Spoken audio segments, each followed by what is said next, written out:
Ladies and gentlemen, this is not a paid advertising.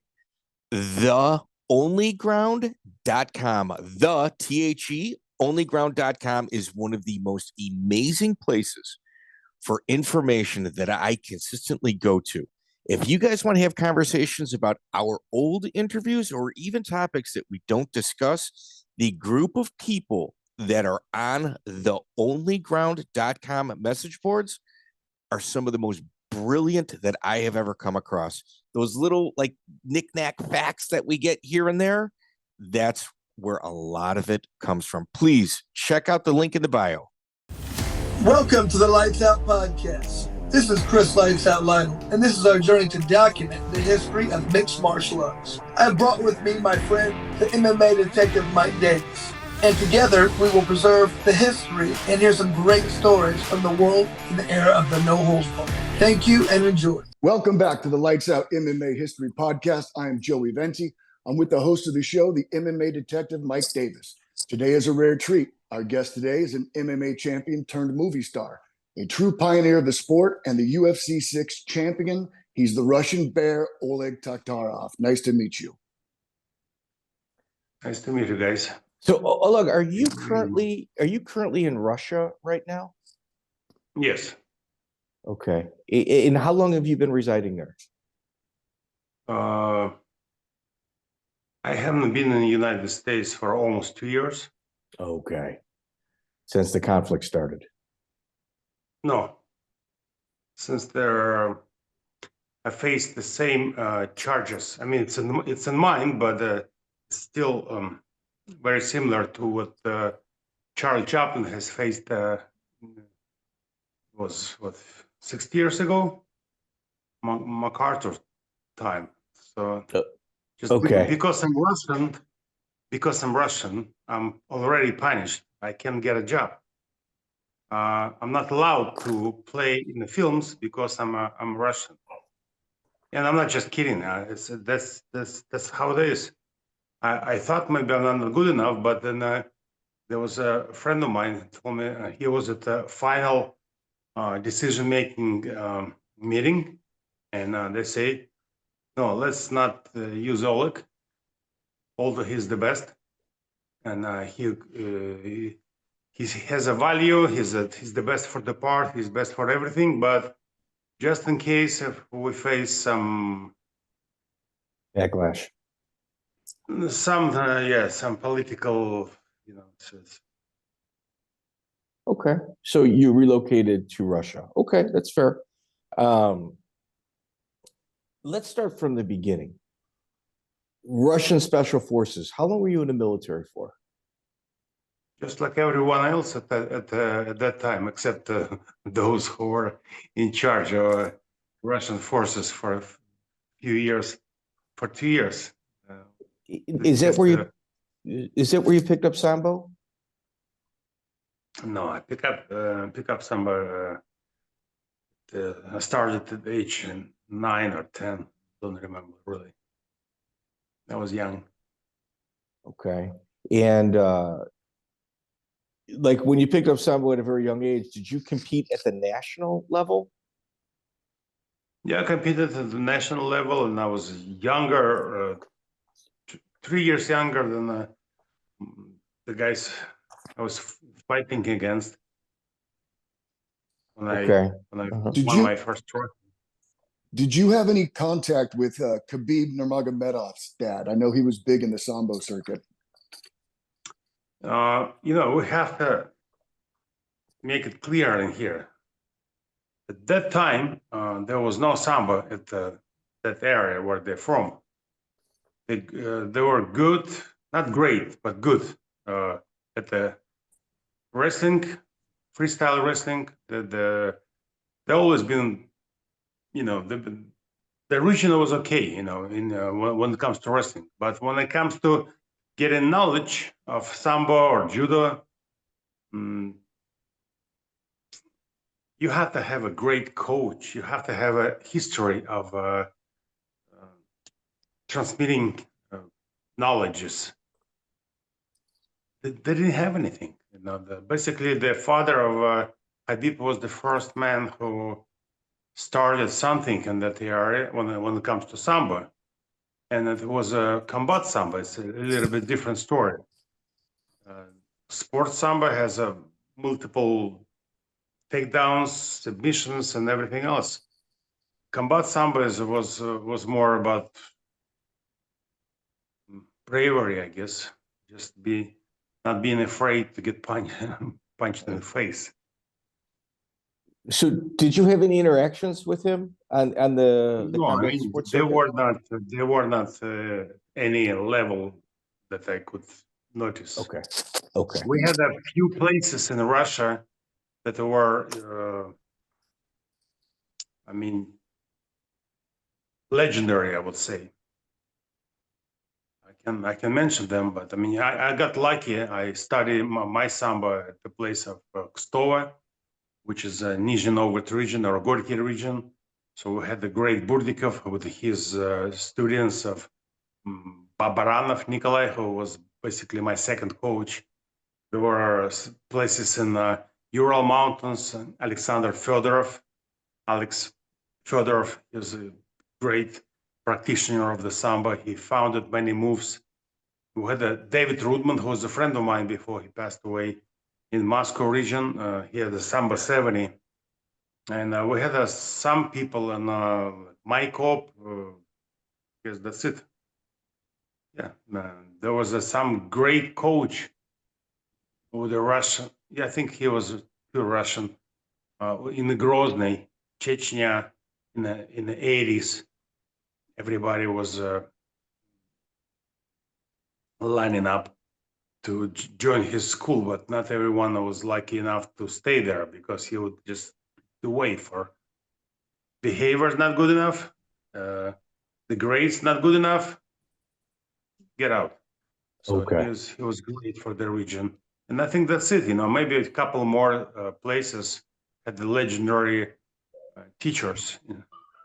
Okay. And that's it. But Dagestan never had anything like that. Okay. What about Max? Just Recently. Okay. What about Maxim Tarasov? Did you ever train with him? Which one? Maxim Tarasov. Maxim Tarasov. Have another legendary Sambo guy fought in the rings tournament. I do not. I can, to the best of my knowledge and belief, I cannot recall. Okay. Maybe you pronounce the name not the right way, but. All right. So in 1994, when you entered into the UFC, they announced you as the 1994 Iron Gladiator champion. What was that tournament?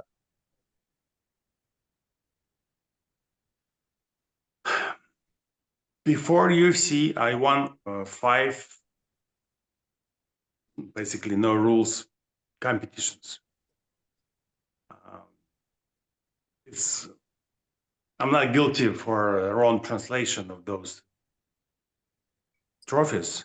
There was 4 European agents Jiu-Jitsu, Irigumigo, basically full contact championships, which I won.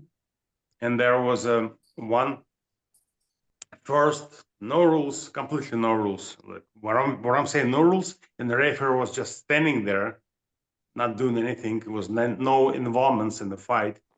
It was in Riga, in the capital of Latvia, in 1994. Maybe that's the one they call the Gladiator or something. But it was a scary place to be, not just not participating. I'm talking about just sitting there. It was pretty scary. Is that the one that's? Is that the one that's listed as White Dragon? Because on your record, yes, White Dragon. It shows yes, exactly. It shows you've got 3 fights that you competed in day 2 and day 3. Were you in day 1 at all, or 2 fights in day 1 and the last was a final. And I remember the first fight I saw there when I came. There was a ending of the battle between 2, I guess, nice gentlemen, but one gentleman was grabbed another gentleman's head because he was passed out already, and was hitting their the side of the, like in the circus, kind of step, kind of sideboards, Like a ring, like a wooden ring. Yeah, I mean that's basically it's a ring, but made of wood, just for the animals not to step, not to jump towards the viewers. Right. And he grabbed the head and it was hitting the side of the ring. And I was like, shit, what am I doing here? I think I made the wrong decision to come here. It's very scary. And I referee just to watch that. It was like, fortunately, that's what they wanted. They wanted violence, like in my movie, violence and sex. There was no sex, but violence. Yeah. So was it widely attended? Like how many people were at this? 2 days. I'm not sure how many, but a lot. I mean, it was maybe 30 guys. I'm not sure. The video is on YouTube, and it does look like a circus. Like you're in the middle where the guy running the circus would be standing, and the elephants around the side. It looks pretty populated. There's a lot of people watching it. Just that television-wise, it was a great place to film because audience around a small arena, and there is no gap between the fighters and first row.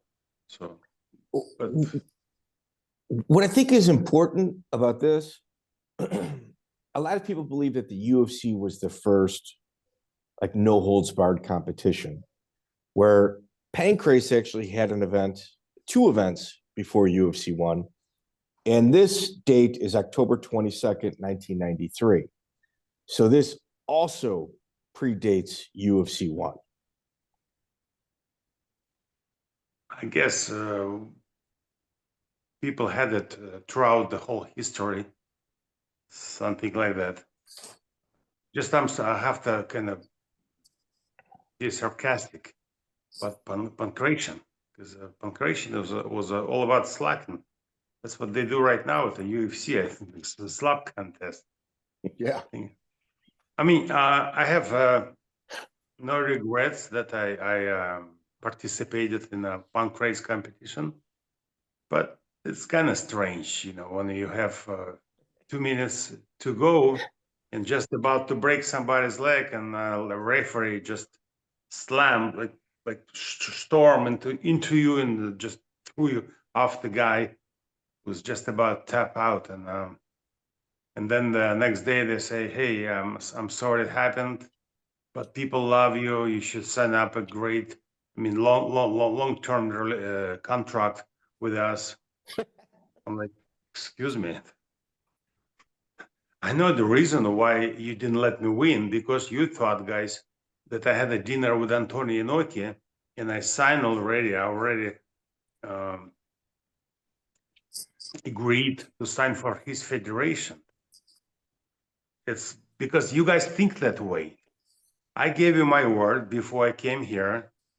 And yes, I did have a dinner with Antonio Inoki, who was a senator, New Japan Federation, but I never told him I'm going to sign up with him.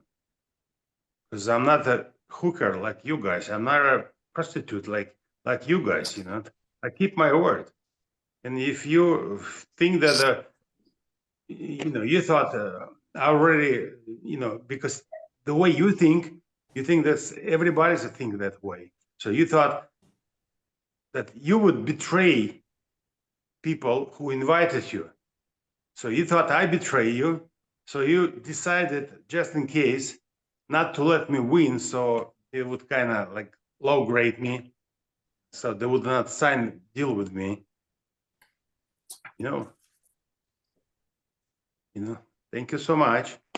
And later, I remember I worked with one gentleman. His mother was Japanese, father Chinese. He was more open to me.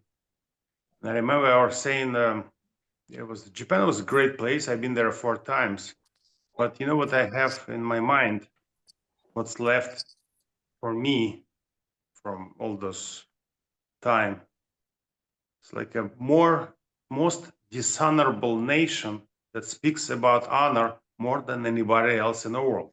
And he said, "How do you know it?" So, no, I mean, that's what I got. You know, that's my experience. It's I don't know you guys. I mean, that was just of my experience. Unfortunately, I had the wrong people, I guess, around me. I'm not sure. That's interesting. That's interesting. So you came to the United States shortly after that. Is that Yes. correct? Like was it? Yes. Like in 2 months, I think, after Latvia, White Dragon. Yeah, I think of 2 months I was in the United States. Yeah. Okay. And then when do you kind of find the no holds barred scene here? What gym is kind of your barrier to entry for that experience? I tried to get in the movie business for 2 months or maybe more. And I was staying in my new friend apartment, and he started dating his future wife. So of course I was the wrong man around them, you know. I was like, there was no place for me there.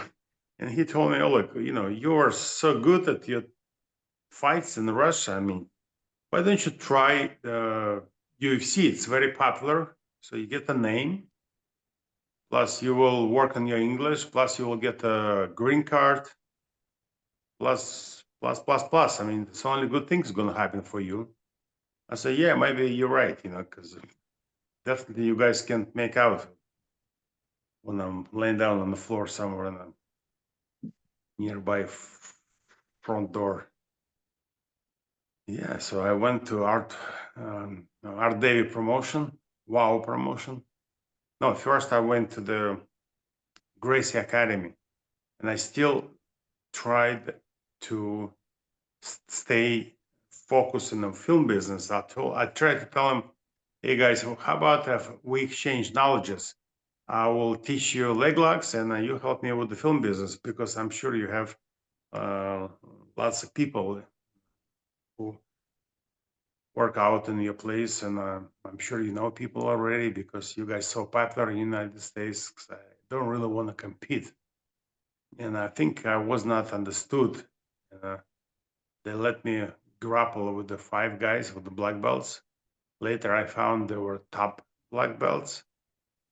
And I remember I grappled with them. I put them in a lock, and I say, like, right now, if he doesn't tap out, I will break his knee.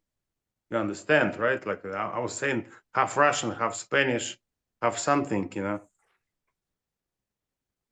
Then I grapple again, and again I get like, I'm not gonna insult the guy. I'm not gonna in front of you and let this guy's technique go under some questions, because I'm sure he's a teacher here. So I'll let him go. And I don't think I was understood, but you know, it was 5 guys like that. And then I was taking a shower, changed my clothes, and I went to Wow Promotion, which was right across the street. And I found Rorion Gracie sitting there with Art Davy. And I really thought Art got the knowledge, I mean, got information from Rorion Gracie how good I am. But in the years later, I found that he was telling that I'm shithole. And since I was a 3rd guy who got same kind of review, first there was Alexander Karenin, then Michael Tyson, and I was the 3rd one. So, and he thought it was a good company, so he decided to sign me up. All right. So in Pedro Sauer's book, he wrote about the time that you went there to roll with everybody. And Pedro said at points when he was rolling with you, he would catch you in a submission and he would feel your bones just breaking, and you would never tap. You refused to tap. Yes, he just put in the book he want to make himself look good, because I never been close to. Or crunching. He said, I mean, rephrase it. He felt your bones crunching.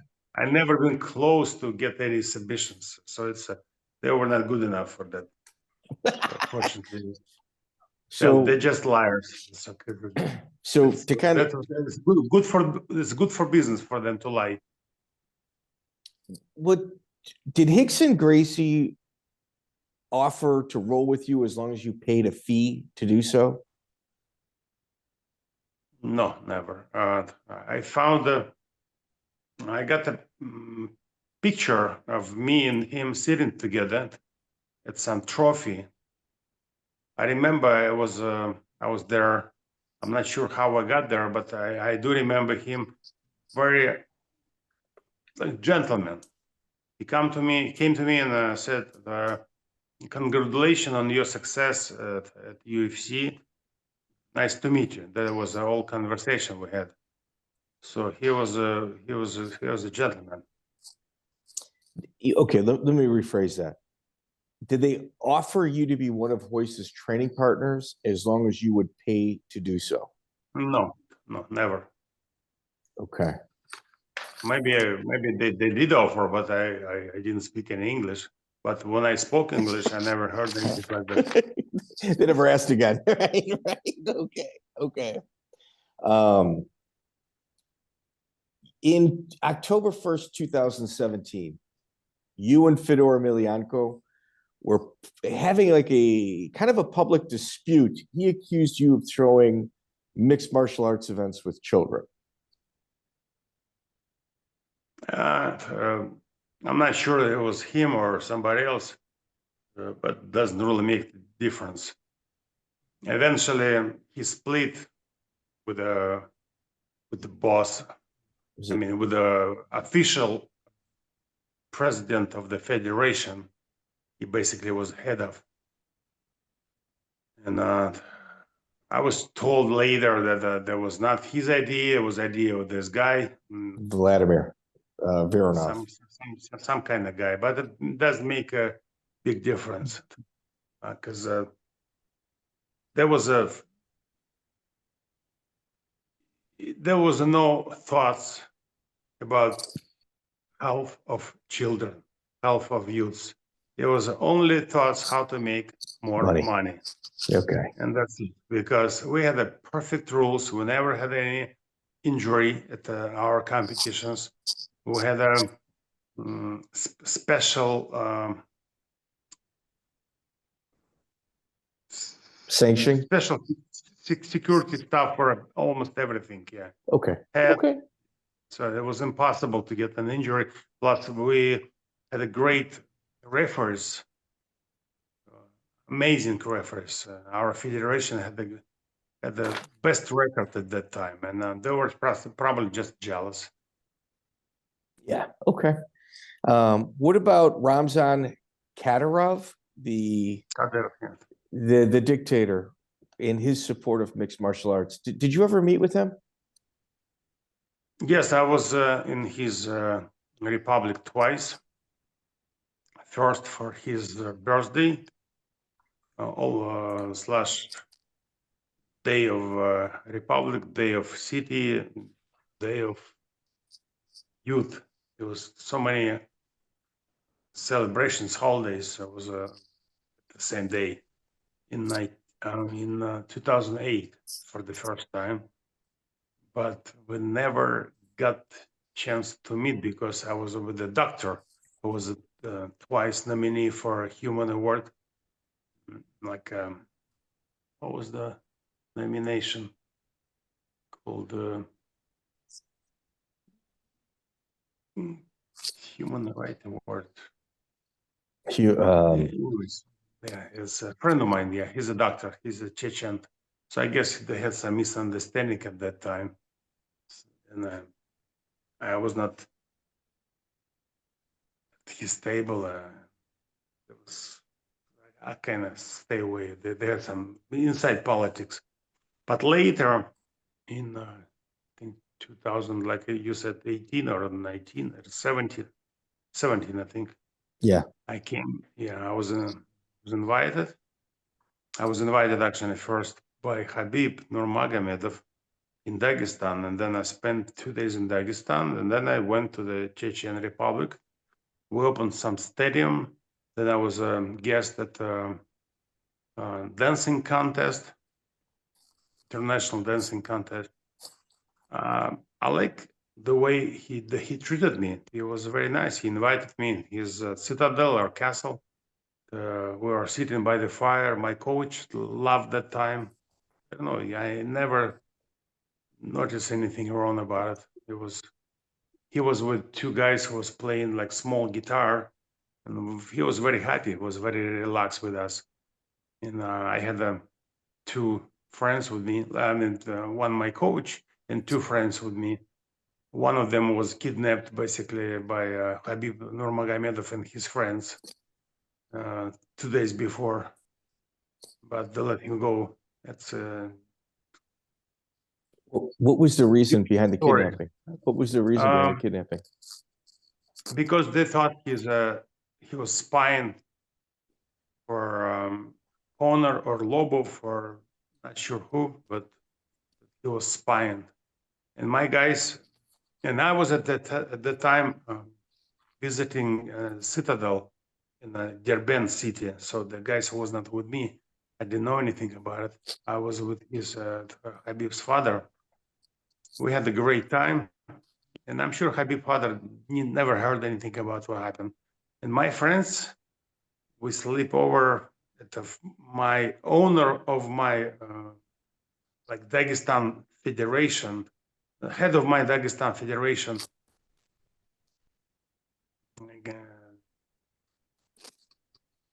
House by the sea. So I never been in a Habib's house. It was actually I paid for my own ticket. I got my own place to stay, but later they were trying to say that I was invited. So there was a special treatment, but it's okay. When I was leaving, I remember Habib came to say goodbye, but he was kind of worried. He was kind of too shy. Feels like he was like situation was kind of awkward for him. But I was happy that he came to say goodbye, and then we passed the border. I mean, Oleg, he did kidnap your friend for 2 days. I can see. For one day. I could see for one day. For one day. So it's what happened is when we passed the border, my friends told me, Oleg, we didn't want to tell you because I know you would get mad and you would get in a fight with Khabib, and so we want to just leave the republic and let them deal with it. So they told me the whole story, that there was Khabib and 3 more guys came to my friend Igor and told me, can you please sit in the car? We need to talk about something. So they went to the mountain place, like in the middle of nowhere. There were just mountains and just a small field.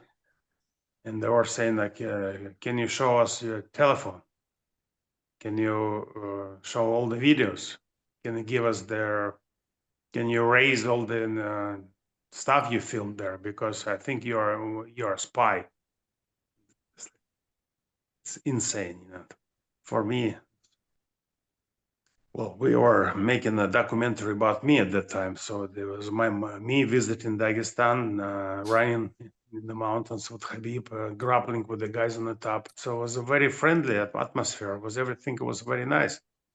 And I remember, maybe I was wrong, but I remember I put a picture next day. We are sitting on like whole group, and Igor was kind of separate, looking in the phone. No, he's a director, he had to look at the material he films. And before he did meet with the corner, like maybe 2 months ago, 3 months ago in the Moscow. So I guess Khabib and his friends, they were just 2 + 2, they got an idea. Maybe he's really the spy. Jesus. Yeah, but he's my friend. Anyways, sure is a friendly conversation. They checked the whole material, and they didn't know that it's all in the cloud already. They asked him to erase it. Not ask him, not like, can you please erase it? No, erase it. That's it. But everything was in the cloud. I mean, all this material still in place. If we finally complete the documentary we're filming, it's going to be there. But That's heavy, heavy stuff. It's not nice. Yeah, I got really mad when I found about. I mentioned the story in Russia, and I said, and I always say, I probably looked like a Stalin on June 22nd when Germany started the war, because he didn't really believe that Hitler would started the war, so he didn't communicate with his generals for a day or two. He was lost in his thoughts. That's what happened with me. You know, I couldn't speak with anyone. I was so mad. I was like, how did I let that happen? I mean, it's a shame. It's such an insult. Anyways, but my friends were looking at this picture under different way, like, hey, I think it's fun. Nothing happened. We're alive. And at least you gave them back. Yeah, and in one piece too. Yeah, you know, the same. Yeah, exactly. And there was, and I think there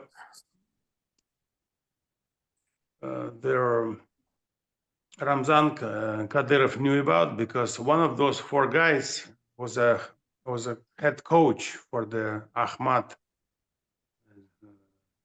fighting club. So I'm sure he told him what really happened. Wow. Why I looked kind of strange when we met. Why my thoughts were somewhere else, but not there at the present. Yeah, I can see the that. day or so I forgot about. It was nice. It was nice, welcoming time, and I understood for myself. It's a really tough region to rule. It's people would say he's a this, he's a that, but I mean, honestly, I do not know many people who would be able to rule this republic, especially at that time. It's quite difficult. Let's change the direction up a little bit. Gene LeBell, you and Gene were very close friends. Very close friends. Yes. How does that relationship start? I think first time he would visit sometimes Gokar Chirichan's studio, train there.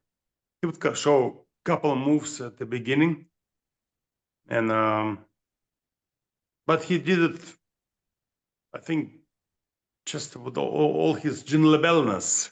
He was a very happy man, a very given man, a very open man, and he loved people. He loved when people enjoy what he showed, and maybe even twice a week, maybe even more, he would come to Sunset Boulevard and teach class. Not class, but I mean, just show a couple of moves and the beginning, like I said. And later we became friends, and Michael Flinto, my manager at that time, he was writing the book, helping Gene to write the book, say it that way. And so they were,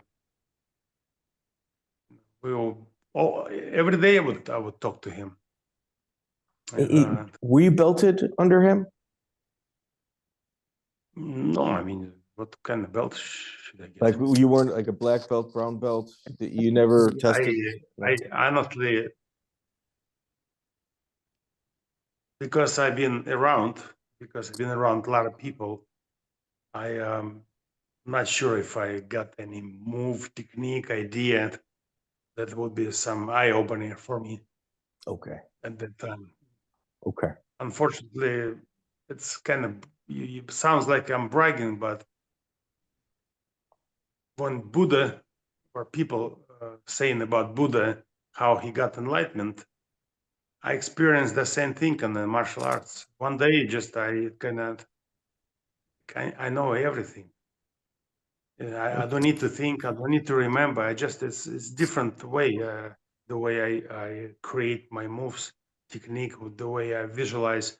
I need a split second to understand the level of the guy's mental stage in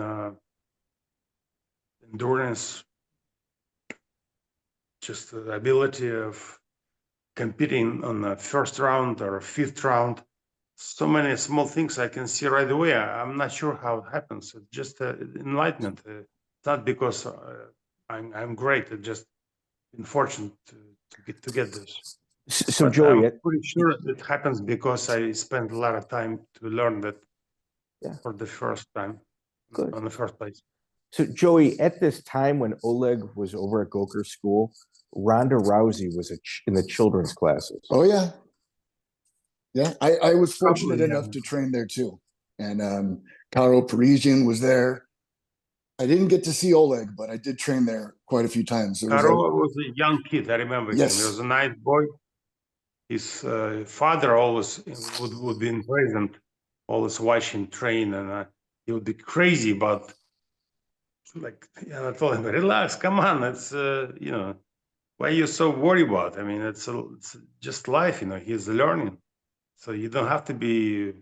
I mean, he's not worried about it. Why you should be worried about if he lost he got thrown, or maybe he didn't do something. You know, you don't have to yell here. It's strange. You know, he's 8 years or maybe 10 years old. You know, I remember Karo because of his father. Yeah, those kids lived in the gym. They were there all the time. There all the time. Yeah, the father pulled him out of school, I guess. I heard him and his cousin Manville got kicked out of high school for fighting too much, and then they just went to the gym full time. It's possible because the Armenian guys, they're very until they turn 18. It's hard to control those guys. So they understand only force. So Karo's dad used to bring them to Mexico underage so that they could fight grown men. Like they were like 15 and 16 years old fighting grown men in illegal shows in Mexico. Those trips with the Gokor's people.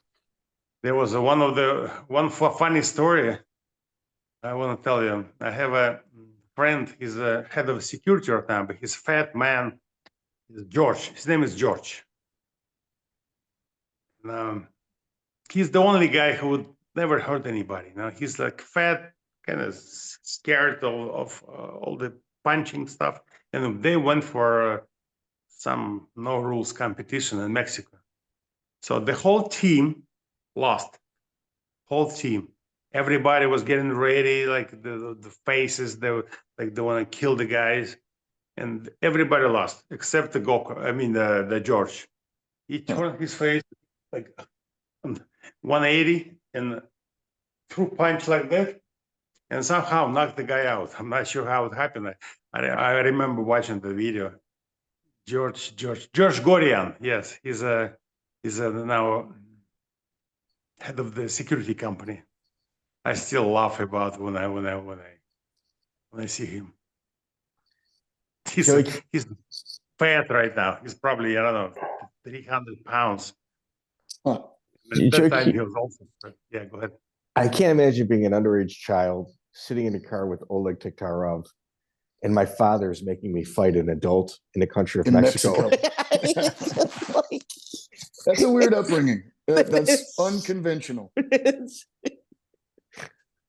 It's amazing. In Mexico, you could do anything. You know that there was Mexico was an Armenian style of fighting because the treat kids, the Mexicans treat the kids Armenian style and vice versa. You know, when they're young, there was no sushi pussy treatment. So just to kind of circle back, so I don't forget this, we interviewed Art Davie. And in our Art Davie interview, we asked if Rorion intentionally did things in order to make sure that you did not get into the UFC prior to UFC 5. And he said, absolutely. So That's what he told me. Yeah. I mean, anybody that's sitting there going, oh, Oleg, this, that, the thing. Art Davie literally says it in the last interview that we did with him. You can listen to it come right out of his mouth. Let's talk about UFC 5. April 7th, 1995.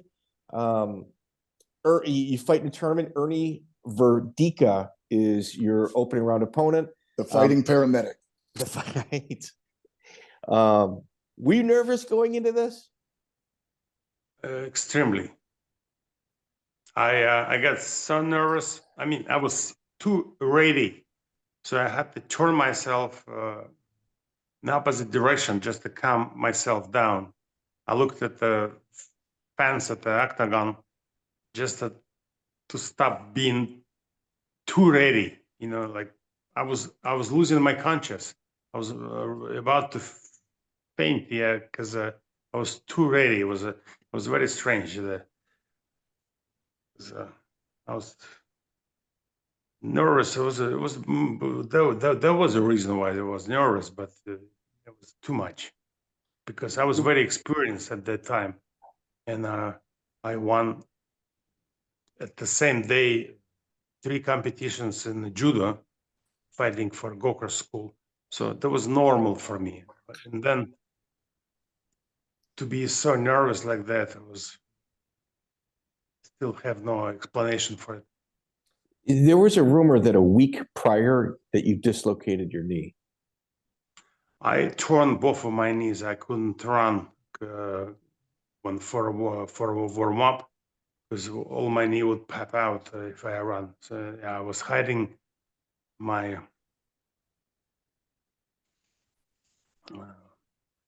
Injury stage of my health because they would not let me fight, or anyway, so fighters would found that I can't fight on my knees and on my legs. So the whole idea had just as soon as possible to get my fight on the ground.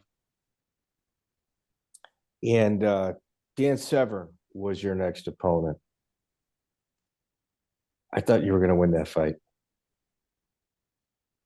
If rules were similar to modern rules, I probably would win because The headbutt. I had arm lock position from the bottom, and if he didn't hold fence, I'm pretty sure I would get arm lock because there was no other way. It's like I couldn't understand why I didn't complete the move, why I couldn't flip him over.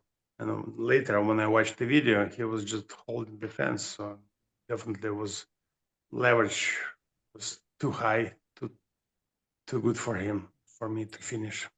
Was Buddy Alvin your manager at this time? Yeah, Buddy Alvin, yeah, it's a unique man in my life. Okay. Kind of controversial. Buddy, would you agree with that? Think about it. You have a man who would promote kickboxing at the Cowboy and a Rodeo show. That was his top.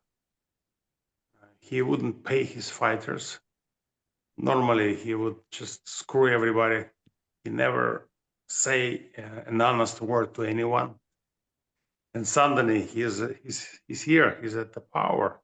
He replaced R. David at that time. It was very. I mean, for me, I guess it was good, but it was a strange decision for my Bob Myers. Well, here, but Buddy Alvin. So he was the site coordinator for the UFC. I think you might be getting him confused with John Peretti. But so Buddy Alvin, obviously with the rodeo and the kickboxing, did he ever stiff you out of money? Think about. I have a contract. He offered me 1-page contract. So he put 3 years and 40%. Oh my God. Then he crossed 3, put 4.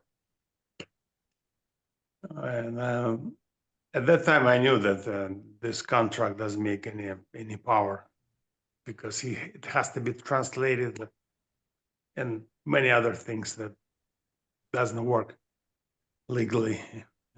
So I just wanted to.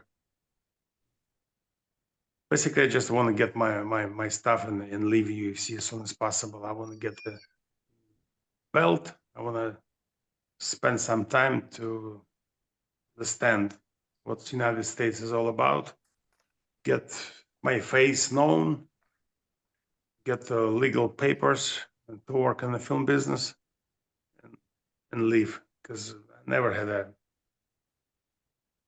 hearts for the.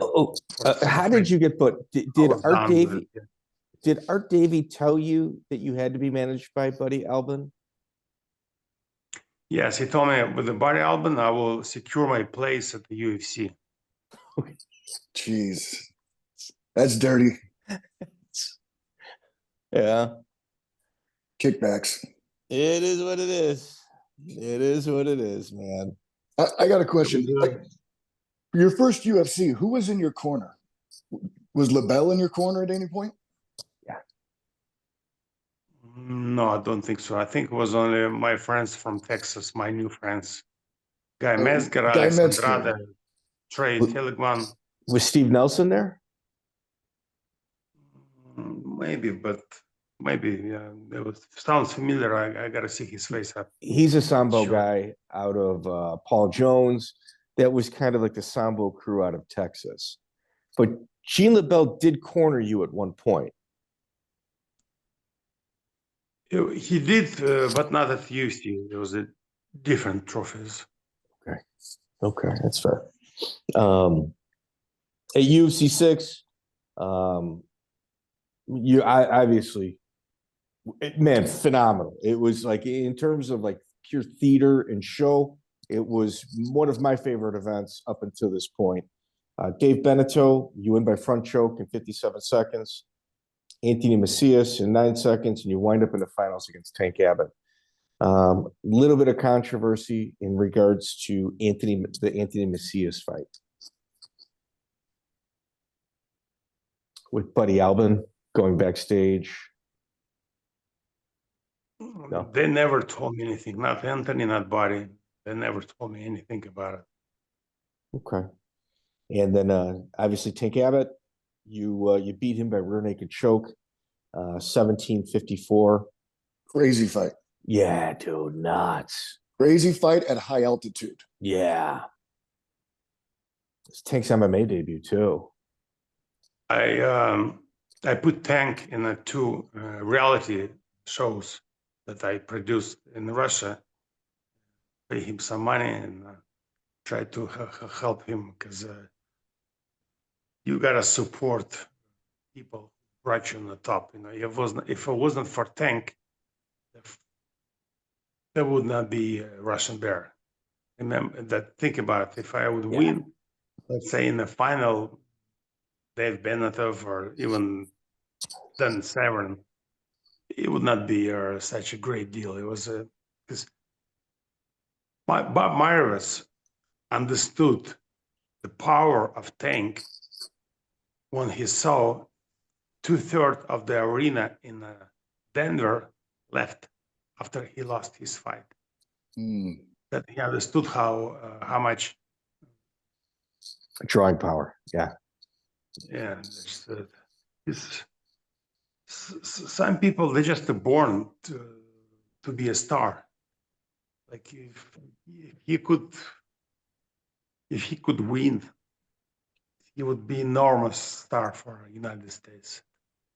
He got great support. I remember I was working in a hotel, and there was maybe 40 bikers by his room, and Tank was standing there, and maybe 40 guys. They were dressed like the bad guys in the films. Typically, baddies on the bike, on the Harleys. He was an enormous popularity at that time for Tank. He was a star. So I kind of stole it from him. It was nice. Yeah, no, it was. It made me a huge fan. Like, it was almost like a cartoon character. Like, Exactly. what? It was phenomenal. But you and him, both of you two. Yeah, it made you. Absolutely. Yeah. After that, you started working out at the Lions Den with Ken Shamrock. Yeah. I trained with Ken in a guy's Metzger school, and Ken So that's needed the Texas school. yeah.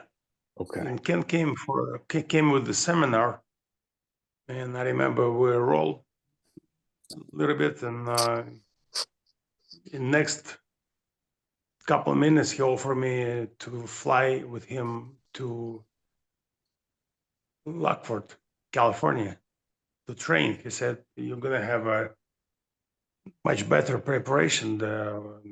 I got many fighters, big size, food, place to stay. I provide you with everything. So all I need is if you help me to prepare for Royce Gracie." I said, "Sure, okay." With Ken, in his book, it said that you guys went into the back room and fought with nobody allowed to watch. Yes, because they were his students.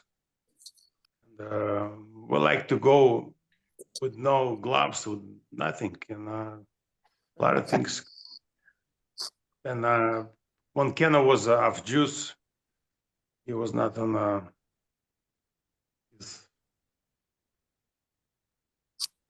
in his fighting condition. I was little bit stronger. I would control him on the feet, on the ground, everywhere.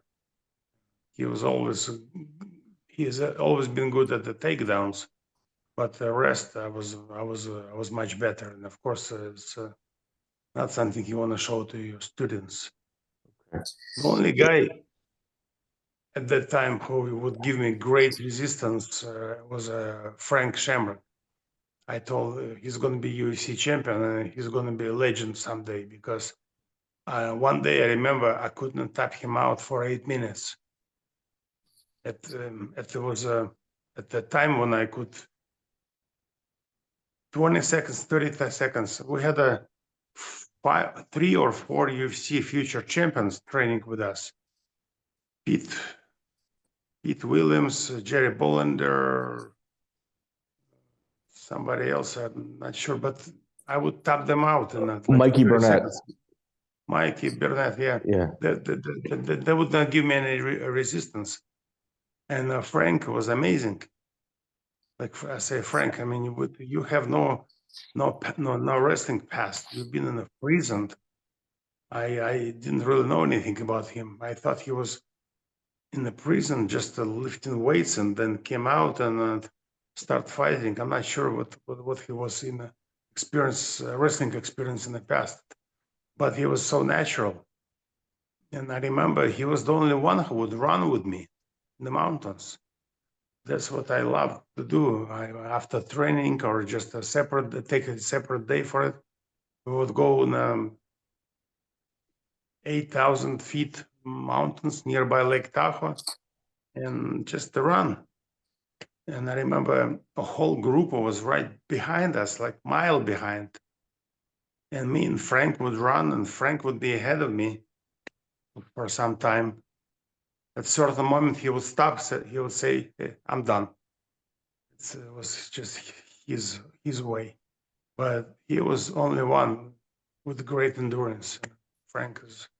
I knew Frank was going to be amazing. Was Maurice Smith there as well? He would come to help, yes. And I remember they were acting like 2 best friends, Frank and Maurice. But wow. Maurice was a typical kickboxer, so it was not something special at the time. Yeah, he became something special later on. But later, yes. Yeah. I was told behind closed doors that once Maurice caught his rhythm, he was able to submit Bas Rutten in practice. I never heard these stories. No, okay, that's fair. Bas Rutten was naturally given very strong. Just different muscles, different body structure. The way, I mean, I honestly I couldn't understand. Like the guy like that normally would not be a good fighter, because he was kind of tense, but he could go for a long time, and he learned ground stuff very quickly. When we had a school in Beverly Hills Jiu-Jitsu, I think 1996 maybe. I tapped him out maybe one time only, and then that's it. He's like, he would give you much better resistance. He would learn so quickly. By 1996, 1997, he was a different guy. Okay. Go ahead, Joey. I know you. Okay. Around this time, you and Gene LeBell appear at the Extreme Fighting Championship, cornering Igor Zinoviev. What was your experience with Igor? Did you train with him a lot? No, I didn't. Igor was trying to stay away from me. I'm not sure why. Maybe jealousy, maybe not. I'm not sure. I couldn't understand his behavior. He was first acting like I'm a lucky guy, and he's 5 levels above me. And when he lost to Frank, I remember we were sitting in a big company of Russians, and he was so down. And I came to him. I acted like he's my brother, because like nothing really happened, But he was acting like he did something that nobody would ever forgive. Yes, I still didn't understand the guy. His behavior was very strange to me. First, kind of cocky, speaking down to me, although I was a champion. And then when he lost, then he kind of just lost the rhythm of the life. He just. Yeah, he never fought again. Yeah. The UFC never paid his medical bills either. Wow. Wound up with Epstein. Yep. After that, a couple years after that. All right, let's rewind a little bit. It's September 7th, or UFC 7, September 8th, 1998. Brawl in Buffalo. You and Ken Shamrock. This is prior to you going to the Lions Den. You guys had a 33-minute draw. Did it surprise you that Ken's resiliency in that fight? He was 30 pounds heavier, and most important, he could breathe. Used to be, when he trained, he wouldn't go more for 10 minutes. And suddenly he was okay for 30. But I told him before the fight, I said, Ken, I'm not going to finish you. I want to go to Ultimate, because at that time, although it was the same amount of money you would get, but at the time, what they call the super fight, yeah. Super fights were not very popular among the fighters. To be champion of UFC, the 3 fights, that what counts. That what was important. And I told him, I'll let you get the paycheck from Buddy Alvin at the super fights, because I want to win Ultimate. I want to finish then Severn in the final and quit, because at that time I already got movie offers. I already knew which school I want to join, acting school, and I had a clear idea what I want to do, and I didn't want to get any injury. I was very afraid for my eyes first. Nothing else was really important, because I wouldn't get submitted. Knockout, that was in the later stages when I got raped by Brazilian women multiple times. There was 2 times I lost when I really lost. It was both times it was after Brazil, but at that time I doubt that somebody would knock me out. I didn't know much about boxing, and that was the reason why I was confident about not being knocked out. I wouldn't try to fight on my feet with anyone. Yeah. Did you prefer the bare hands or did you like the gloves? I like to grab. I like to hold, Feel. have a strong grip on someone. I mean, later when I rubbed them, I felt it was better to save from what you can see right now. See this heel? Oh yeah. I broke it over Mark Kerr's head, and in 10 minutes after our fight in Brazil, and he broke his wrist in 17 minutes over my head. So it's much safer, and you still can grapple, and even better when you got the wraps around it. I didn't really know anything about it. I felt like forget about my hands free, and that's what counts. That's what's important. So if you look at 1995, you also fight December 16th, 1995. You fight 9 times in 1 year for the UFC. So, so you shrug your shoulders. Joey, the UFC today kind of rewrites history. They'll say, Neil Magny, which I'm a big Neil Magny fan, he fought 5 times in a year, tying the record. Oleg Taktarov fought 9 times. That'll never be beat. No. You gotta leave that record alone. What's the name of this guy from Chechnya? Kazmat. Chimaev. What's his name? Chimaev. Hazmat Chimaev? I mean, yeah. Chimaev. Someone wrote me an Instagram message that he's bragging about fighting 3 times or 2 times in 16 days or something. Yeah. And people forget about that. Royce Gracie, then Severn, Oleg Taktarov, and somebody else fought 3-4 times per night, or 4 times a year. Yeah, you did. So it was not my sentence. It was not mine. I just made the repost on my Instagram stories, and later I found they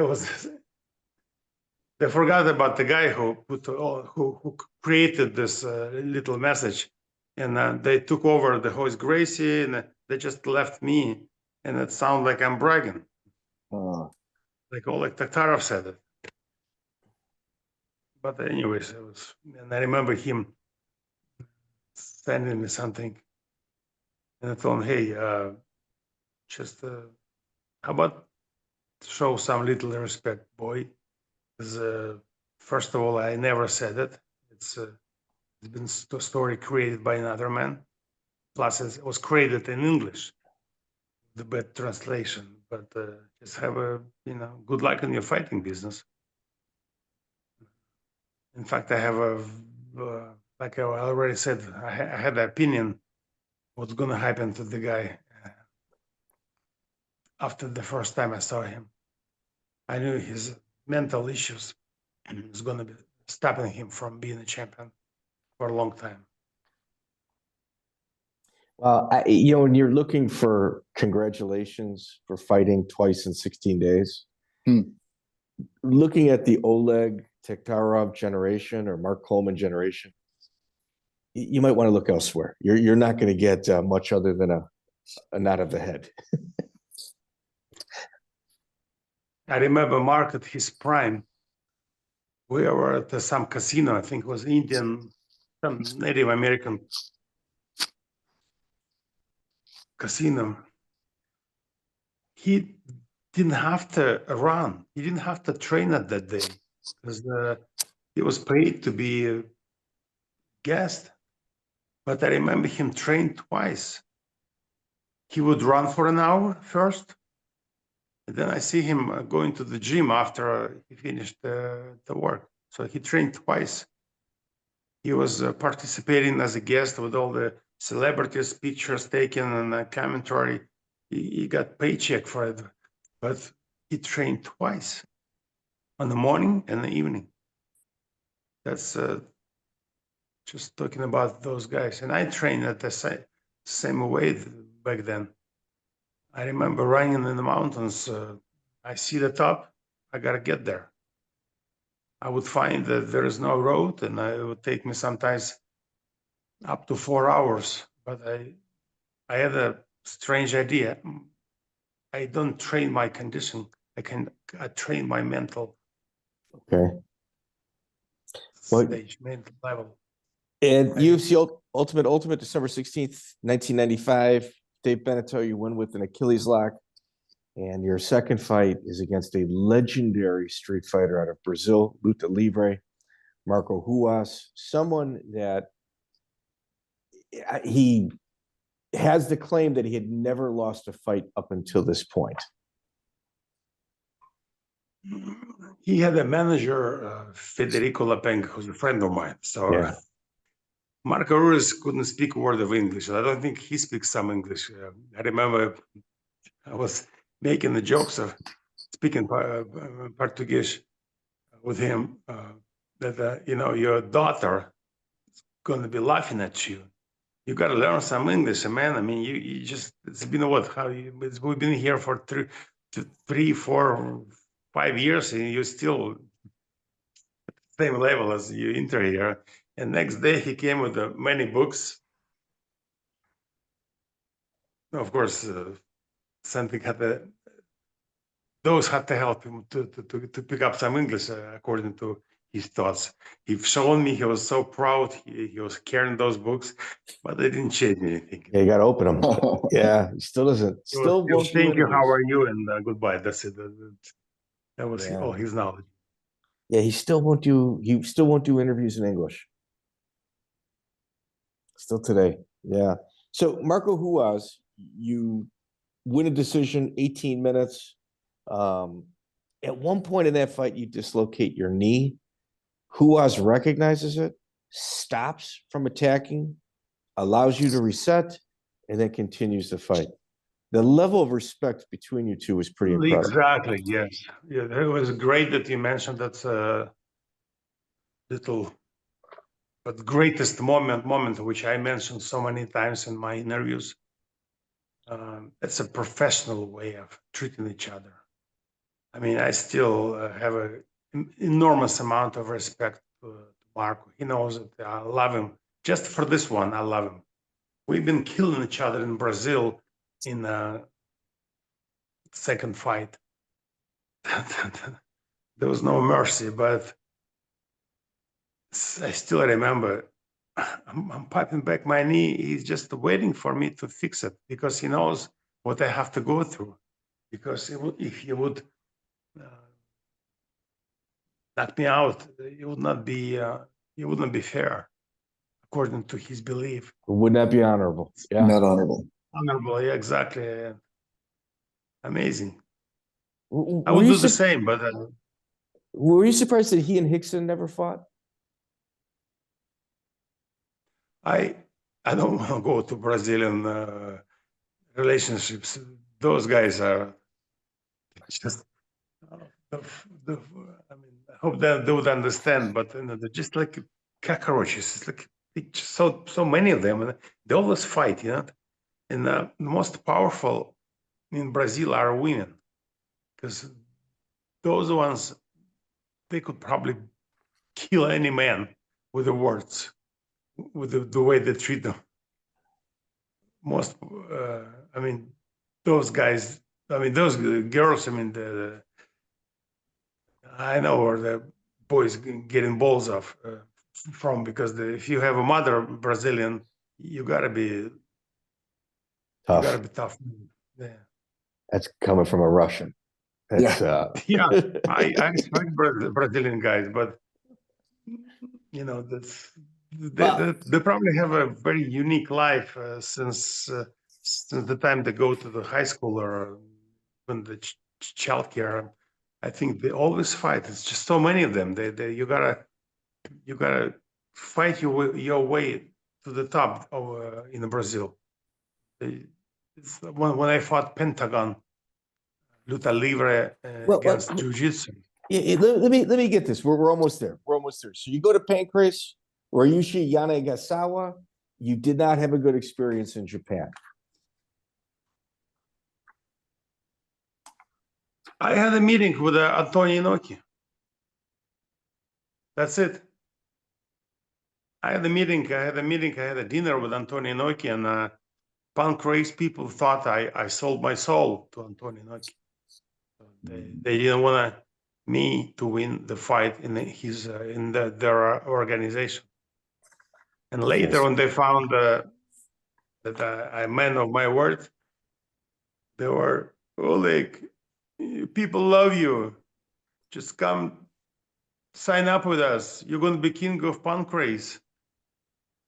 And I didn't want to even look at them because you guys, you went below the shit hole, and you're trying now to convince me. Now trust me. Yeah. I mean, you're not trustable. You're cockroaches.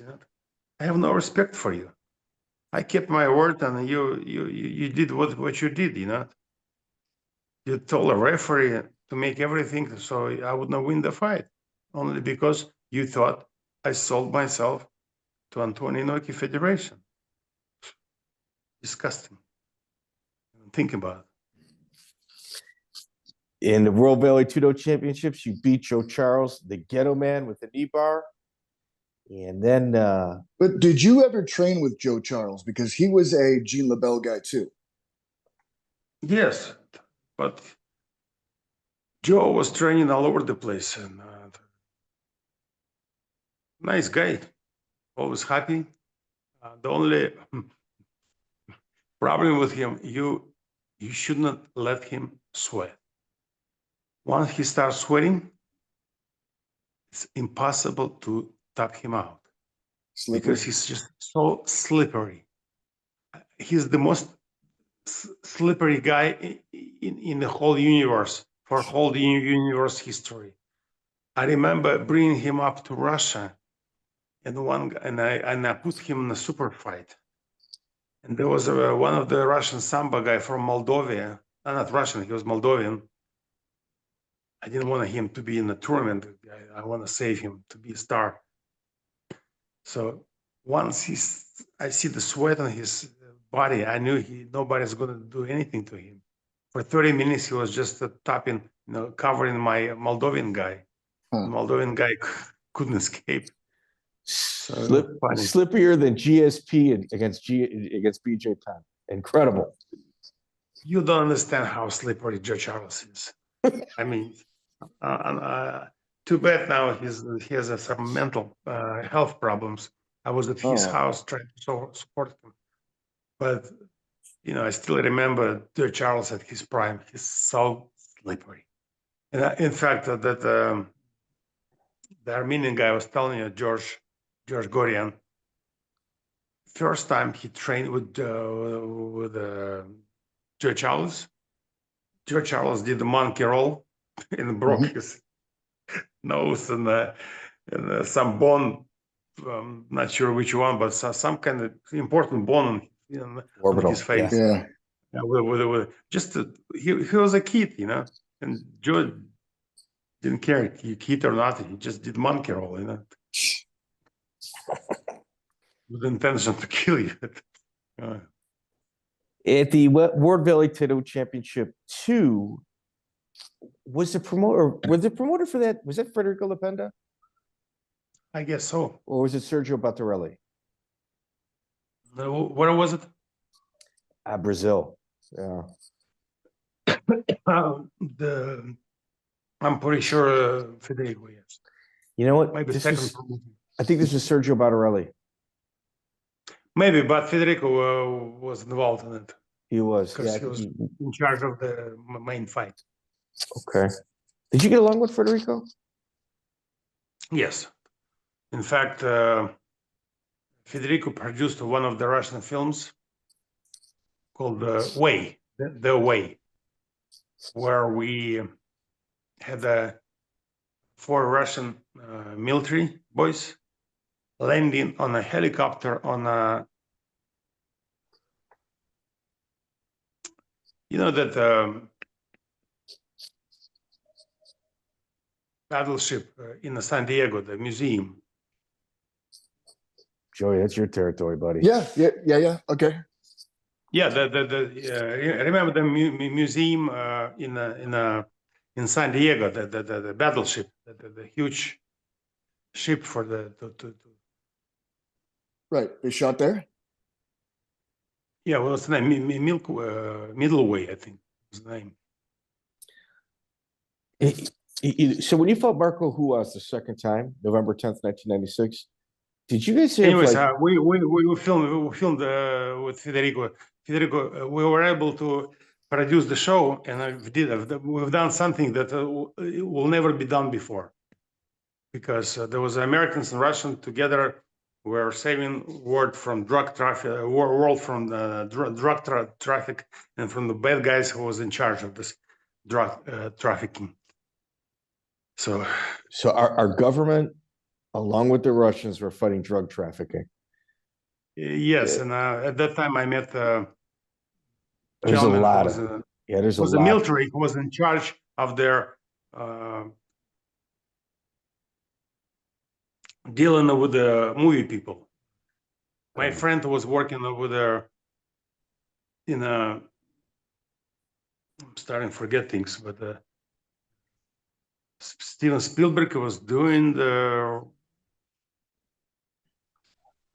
That's Oleg. Let's move on, dude. Who gives? The thing is, our government fighting against drug trafficking, along with the Russians.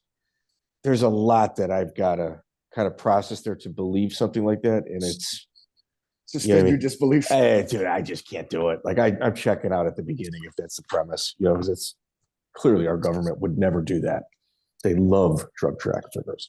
So Marco Ruas and the second fight, did you guys have special rules, like a handshake agreement going into that? We had only one agreement that 29 minutes I have to stay on my feet. And what would be the benefit of this agreement? I got double pay. Oh, that's good. That sounds.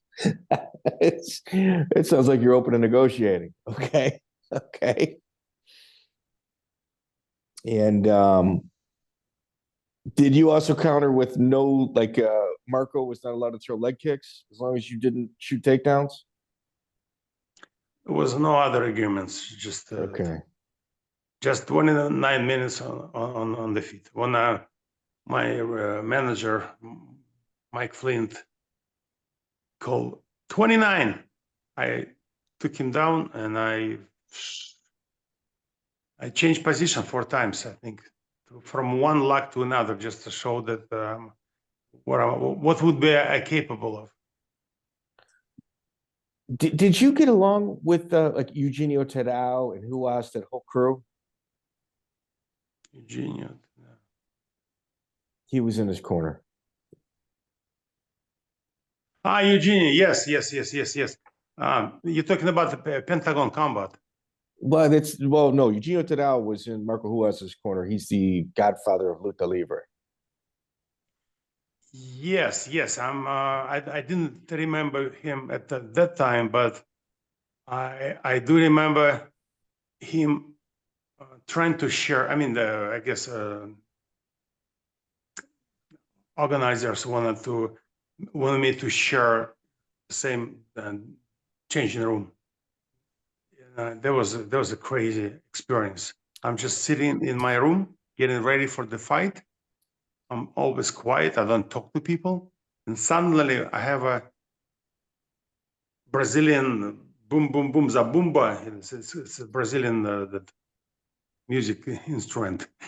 And 30 guys, the dancing, singing, playing some instruments, and that Eugenio come into the room.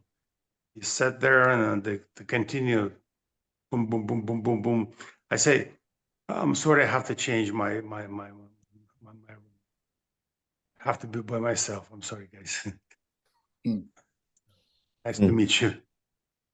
And then, So the manager during the Ruas fight was begging to stop the fight because of all the damage you had absorbed.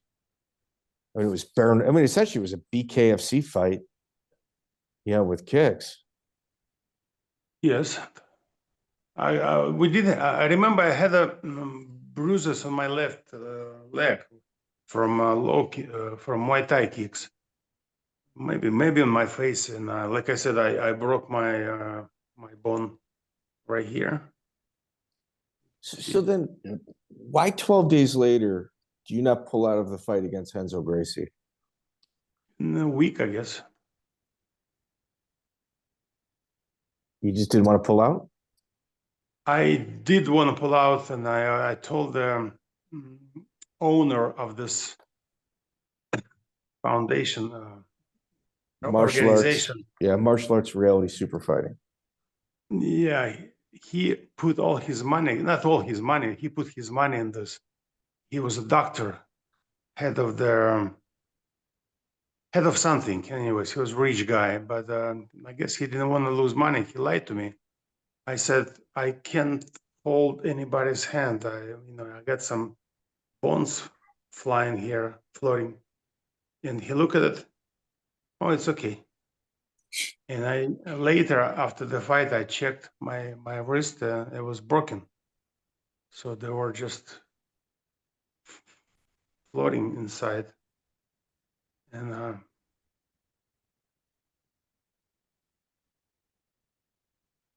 I guess there was sue the person like this for millions and millions of dollars. But instead, I remember I was so down.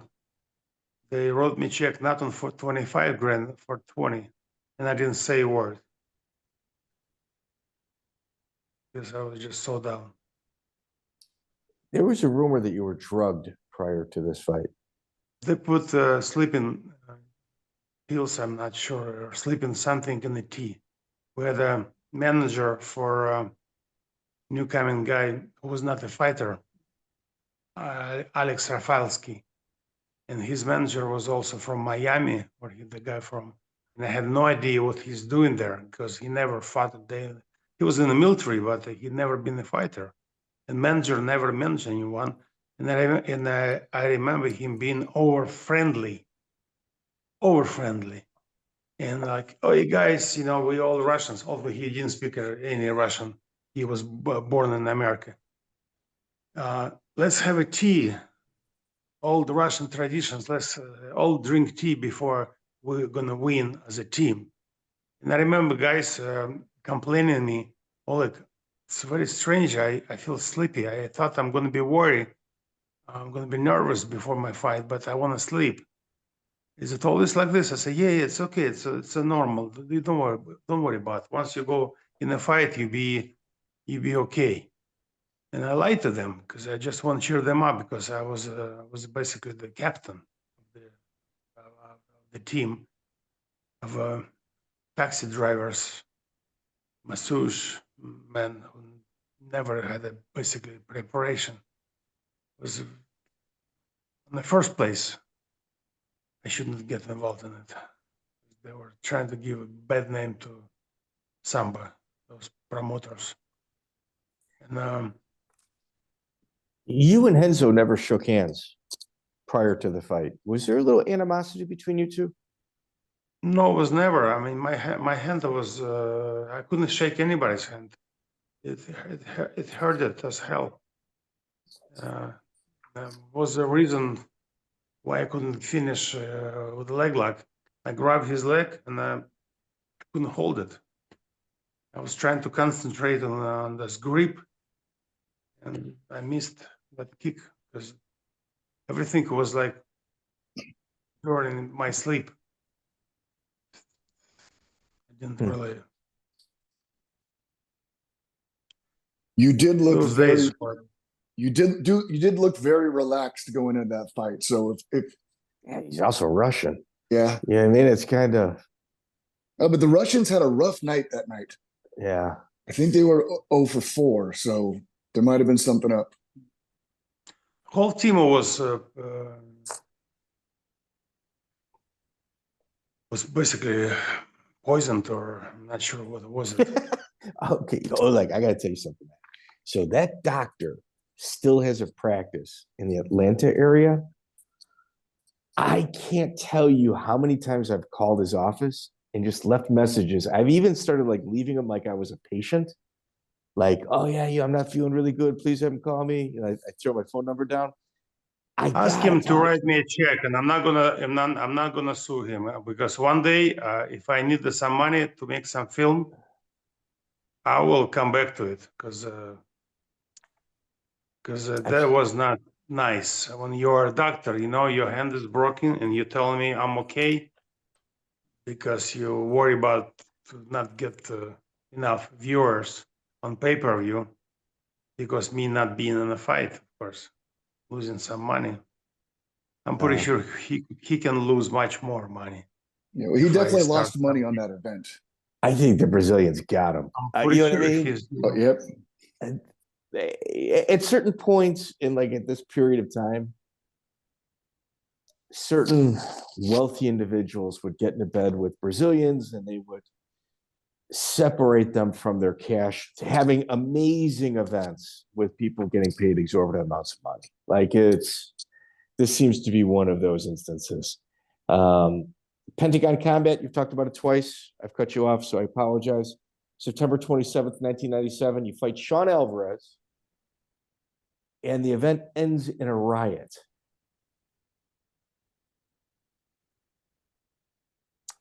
In the event, I'm sorry, what? It ends in a riot taking place. Yes, and I was a witness of it. Yeah, clearly. Yeah, I wanted to see the fight. The Tadeau and Gracie, and I thought, wow, Brazilians are so controllable. They're so nice. They keep their walkway all the way to the Pentagon. To the arena. They were not. They were just staying in the positions where they have to stay. Like there was a line there, and nobody crossing the line. I'm like, wow, they're well organized people. And when somebody poke, I think Hensa, poke with the knife. Somebody pulled the knife, so I saw it because Hensa was on the ground, and they want to bring him up on the feet, and someone who was. They were like monkeys around the Pentagon. People couldn't watch it. They just covered the whole view. There was a bunch of bodies covering the whole view. I could see it because, like I said, I was in this little walkway where there was no people. I could see what happened. And I see somebody pull the knife and start poking the Hensa in the back. So it's like, get up, motherfucker, sort of. Of course, I don't speak Portuguese. And the fight started. First, between 2 people, 5 people, 10 people, 20 people. Then I see, I look in the right way. I see people looking at me, just about ready to kill me. Then I see in the left, same thing. People looking at me, ready to kill me, and they're holding chairs, tables, anything they could hold. They would hold it, and they were looking at each other. And I'm happened to be on the middle between Lucha Libre and Jiu-Jitsu guys. When I was telling you the story, I told you how well organized Brazilian people are. But I never noticed it before and never noticed it after. It was only one time in my life, only because it's like 2 group of it's like 2 football teams, 2 soccer teams. They just hated each other. They could kill each other if they could. They probably tried to. And I ran. I ran straight to the changing room. And I remember Vern Tiger White wanted to go out to see what happened outside. I said, fuck no. You're going to stay here. You're not going to come even near to this door. I locked this. I kept my keys. I said, fuck it, And we start hearing the shots, gunshots. I knew we're gonna get killed there if we stay. stay out. And then in 3 hours, I'm walking to see what happened. And there was my ceiling probably 12, 14, 15 feet probably, mountain made of broken chairs, plastic chairs and tables. 15 feet high. And I would probably say maybe 50, 60 feet long. I mean, in diameter, I'm sorry. Just, they broke everything. A mess. It was That's crazy. nothing left. Yeah, I think they banned the UFC, banned MMA for years after that show. Yeah, Mario Sperry was there. He was on the front page of the newspaper the next day. Yeah. Yeah. It was a big deal for Brazil. I mean, I had a great time in Brazil. In fact, so you would understand. The next day was one of my happiest days in my life. Because I had my money tied around my legs. Somewhere like, I had a linen black pants and top body was just naked. Everybody else were wearing shorts. They wore pants, so just to keep my money with me. Because I wouldn't trust any bank, hotel safe either. And I remember 2 girls coming to me. Me and my girlfriend, we had a bet. Are you Brazilian or not? I said, girls, it's the best pickup line I ever heard. How are you? I mean, my name is Oleg. Who are you? Like, hey, I'm I live here, and my girlfriend just got married in Germany for some tennis player. I'm not going to say the name. It's a famous tennis player. He's black. She was black, and another girl was Brazilian. So we decided to meet at a place called Help. And I'm not going to tell the whole story, but later when I was, I stopped the fight between those girls. They were practically pulling the hair because I was leaving my hotel room, not with the girl I was meant to be with another one, because she grabbed my hand and she just kidnapped me from the place. And another one found us, and I say, hey, why can't we be friends, 3 of us? And we've been friends. I need the peace. And later, 5 o'clock in the morning, we are going. Very good friends. Very good friends. Very good friends. We're on the beach. The best. Walking the best stars, moon, beautiful ocean. And we're coming to the pizzeria. One gay waiter and 50 girls came from the job. I believe they just performed. So they start dancing because they want to kidnap me from my 2 girls. So the 50 girls start dancing. You gotta be very careful over there. So basically, if they dance better, I'm supposed to, according to their, I guess, opinion, it's like a mating ritual. Yeah, dump my girls and deal with them, So the strongest one would win. Eventually, me and Mike Flint, we decided to go, I think, to Sheraton, which was not in Rio de Janeiro. It was a little bit farther down in the ocean.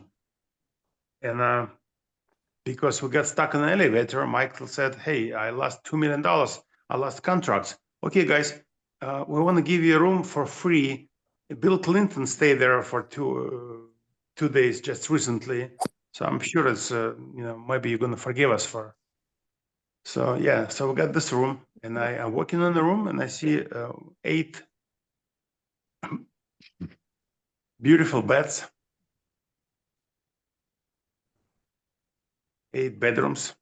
So I call my girls, not on a cell phone, just call it. Normal people would call it at the time. Yeah. And they all came. 8 of them came, actually. 8. I said 8 rooms, so 8 girls came. And the hotel people didn't let us stay there because in the morning they jump over the balcony because it was the first floor, topless, and those respectable people who were staying in the hotel, those men and women They were over envious. 60 years old, They were who envious. are loyal for all their lives to each other, see this me all 8 hookers. exhausted, and 8 girls topless running to swim, So it was a beautiful time. And after I went to Japan to fight Gary Goodrich. Yeah, that was a 2-week turnaround. Again, you're fighting on short notice. It's something I definitely didn't want to do. But Mike Flint there. You fought with Freddie Roach. You trained with Freddie Roach for that fight. I trained with Freddie Roach for the fight with Sean Oliver.